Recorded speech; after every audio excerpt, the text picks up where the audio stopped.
آج میں بات کروں گی الاسابیہ، تھیوری آف الاسابیہ۔ ابن خلدون کی تھیوری ہے الاسابیہ۔ اب الاسابیہ ہے کیا؟ بیسیکلی اس کو ذرا سمجھنے کی ضرورت ہے۔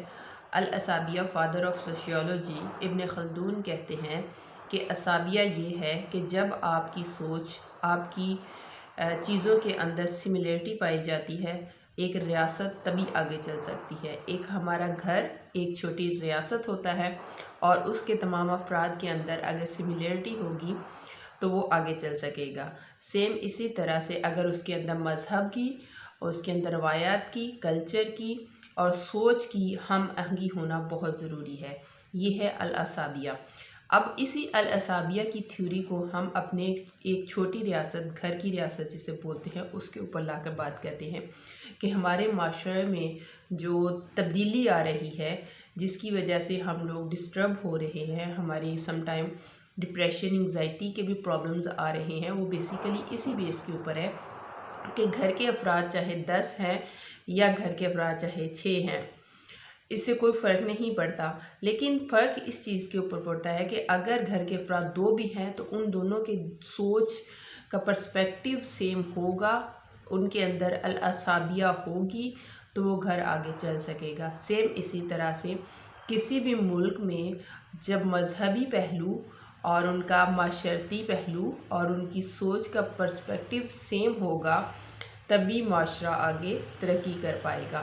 اب دیکھیں کہ ہمارے معاشرے میں کچھ ایسے لوگ بھی ہوتے ہیں، محنت کش لوگ ہوتے ہیں، وہ اپنی اولادوں کو ہاسٹلز میں بھیجتے ہیں پڑھنے کے لیے اور توقع یہ رکھتے ہیں کہ وہ ہاسٹل میں پڑھ لکھ کر جب واپس آئیں گے اسی جگہ پر رہتے ہوئے وہ دوبارہ سے زندگی کی شروعات کریں گے۔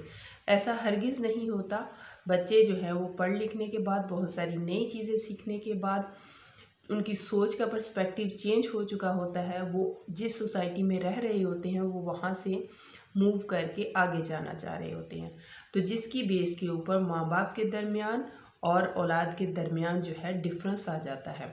تو اولاد جو ہے وہ ماں باپ کو پیچھے دھکیلتی ہے۔ وہ اس کی بیسیکلی وجہ یہ ہے، یہ کہنا بہت آسان ہے کہ اولاد نے ماں باپ کو چھوڑ دیا۔ اب بیسیکلی وجہ یہ تھی کہ جن محنت کش لوگوں نے محنت کر کے بچوں کی فیسیں پے کی، ہاسٹل کے اخراجات پے کیے، لیکن ان کے اندر ایک کمی رہ گئی، وہ یہ کہ انہوں نے اپنی سوچ جو ہے وہ چینج نہیں کی، جس کی وجہ سے اب ان کے درمیان میں، اولاد کے اور ماں باپ کے درمیان میں ہم آہنگی کا پہلو ختم ہو گیا، الاسابیہ ختم ہو گیا اور وہ ایک فیملی ٹوٹ گئی۔ تو اس کی بیسیکلی وجہ یہ ہے۔ دوسری مثال اس کی یہ لے لیجئے کہ جب ہم اپنی لڑکی کسی دوسرے خاندان میں بیاتے ہیں یا کسی دوسرے خاندان کی لڑکی اپنے خاندان کے اندر لے کر آتے ہیں تو تھوڑا سا کلچر میں فرق ہوتا ہے، رکھ رکھاؤ میں فرق ہوتا ہے، تو وہ وہاں پہ جا کے کیا ہوتا ہے کہ وہاں پہ بھی ڈسٹربنس ہو جاتی ہے۔ الاسابیہ بیسیکلی یہی وہ تھیوری ہے جس کے اوپر ہمارا سارا معاشرہ جو ہے وہ بیس کرتا ہے۔ اگر کچھ باتیں اپنی منوا لی جائیں اور کچھ باتیں مان لی جائیں اور ہمارے درمیان میں ہم آہنگی پیدا ہو جائے، الاسابیہ کی بیس کے اوپر ہمارا معاشرہ آگے ترقی کرنے لگے گا۔